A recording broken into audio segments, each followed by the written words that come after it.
Hello and welcome to another edition of Election Insights. I'm Neal Kelley, Registrar of Voters for Orange County. Our guest today is Travis County Clerk Dana DeBeauvoir. Dana is the elected clerk for Travis County, home to Austin, Texas. Since her election as county clerk in 1986, Dana has devoted herself to bringing high ethical standards, effective and cost-efficient management practices, the benefits of new technology, and high-quality customer service to the office of the county clerk. The clerk's office has a wide range of responsibilities, including the conduct of elections, the filing and preservation of real property records, and the management of civil, probate, and misdemeanor court documents. Dana, thanks for joining us today all the way from Austin, Texas. Oh, it's my pleasure. Nice to be with you. Thank you. So actually one of the first things we wanted to talk to you about was the absentee voting system, and here in California we call it vote by mail, but it's actually two very different things between California and Texas, and maybe you can tell us a little bit about absentee voting in Texas and how it's different from vote by mail voting here in California. Yes, Texas has had a no excuses absentee voting program since 1987, but it is a little bit different than the California model because our no excuses absentee program is exclusively in person. So it runs for about 12 days depending on the election. So you can go anywhere at usually multiple locations in the county and cast your vote. But if you want to vote by mail in Texas, then you have to qualify. You have to be over 65, disabled, absent for the county for the entire early voting period plus election day. Or you have to be in jail but not yet convicted of a felony. So you do have to qualify, and you have to ask for a ballot every election. Now, what California does is it has the opportunity for your voters to ask for a by-mail ballot one time, and then you get on a permanent list, more or less, and can get a ballot each time as long as you continue voting.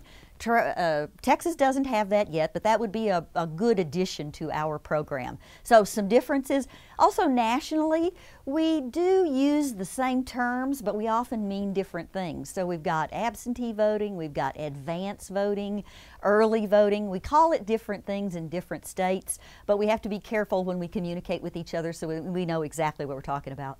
Interesting. So, Dana, we're both on the HART voting system, and we use the systems in similar ways. We have the voter verified paper audit trail out here in California. I know you don't have that in Texas, and I was just curious how your voters have taken to the HART voting system since we both have the same system. Right. Well, we started out asking our voters to form a citizens panel when we very first considered all the different types of voting systems. So since they got to pick which system we wanted to go to, we do have a high level of acceptance and satisfaction with the HART voting system which we selected. Now, we picked it in 2002, so we're fast getting to the point where we're going to have to consider purchasing a new voting system, and we have asked some of those original participants in the citizens panel to come back, and they've come back a couple of times, and we've gotten advice from them all along. And what they've told us since 2002 is a couple of things. We've learned lessons along the way.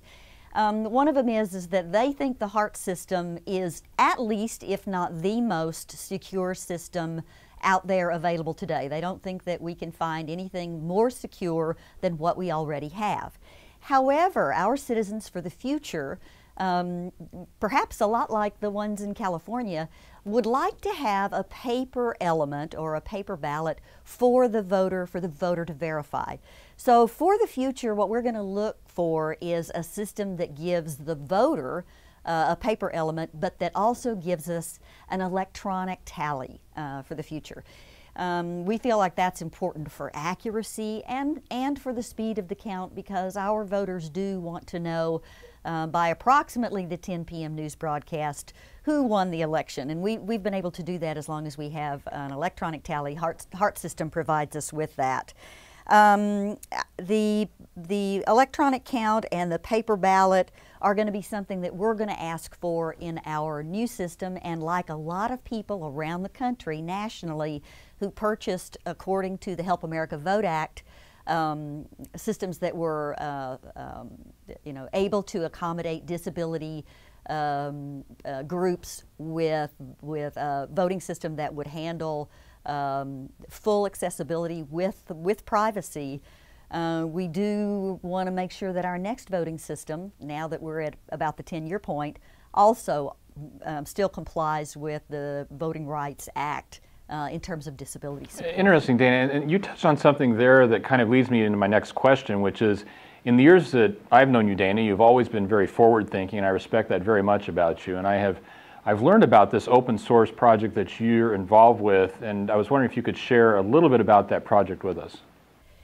Yes, thank you, Neal. I appreciate your saying that. We really do try to keep one step ahead, try to be thinking one step ahead. The project that you're referring to, because I'm actually working on 2 open source projects, but the one you're referring to is what we call doing things differently.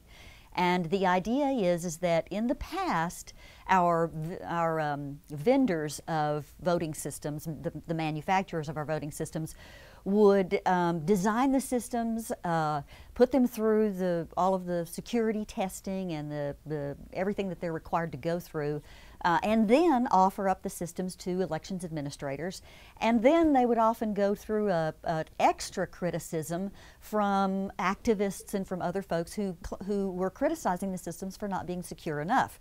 And that put elections administrators on the spot, because we didn't have any input in a timely manner to say, well, this would be a better way to design a system. So what we're suggesting is, let's turn this whole approach around. Let's turn it around on its ears. Let's do things differently for the future. And so what the project that we're working on is to try to do an RFP to ask for a new election system about the time we're going to need to purchase one, that says, let's get together with some of our finest minds that understand voting security, and let's design based on what election administrators need to actually do the job, coupled with the advice from people who really understand voting system security. Together, let's design what we really need, give that information and specifications to the vendors, and let them build a system based on that. Have that tested, and then come back to us with systems that can be placed on the market for sale. We think that's going to be a better way for the future to design systems that will be less subject to criticism about security failures, and we also think it's a better way for elections administrators to design in testing and security protocols, instead of leaving them to do after the fact, once you've got a system on the ground in your community. So we're hoping doing things differently for the future is going to be something that is a model that everybody can use in their own jurisdictions when it comes time for you to release your RFP. And that whole model does beg for open source software consideration, or perhaps even some standard data formats. We're hoping this will catch on for the future, and that vendors will become active participants in a new way of thinking about how to design systems. A lot to think about there too, and I appreciate you sharing that with us, and that's the kind of leading me into our next and final thought here about 2012. You and I both have a busy year ahead of us, as do all of our colleagues across the country, and I'm just wondering what your thoughts are about 2012 and some of the the biggest challenges ahead. Well, we do have some challenges. Some states are still going through the redistricting process. I know right now Texas is. Some states are still trying to make the decision whether or not they're finished with the redistricting process. And I think elections administrators have the reality to face that we have a highly politicized November election coming up. That's just the reality of what we face today, and it could be that the margins are slim. And we do have to deal with the fact that we've got suspicion coming from political parties and from action groups that we must answer to, we must address. And it's important to keep our offices open, keep our, keep that defensiveness down, and respond to as many questions as you possibly can to anybody who asks, so that our voters can not only feel reassured, but actually see what's going on.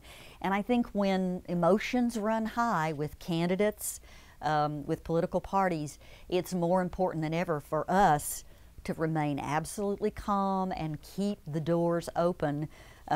Show everything you're doing behind the scenes so that the public is reassured that we've taken all the precautions that we can to demonstrate that every vote will be counted accurately and transparently. It's a tall order, and especially in something that hits people so emotionally as a presidential election. But I really do think that's where our work is cut out for us. We need to be as absolutely open as possible. And if we make a mistake, I think that's also, we're going to have to say, here's the mistake. We are going to audit it, here it is. But if we don't remain open about that whole process, I think we're doing a disservice to our voters.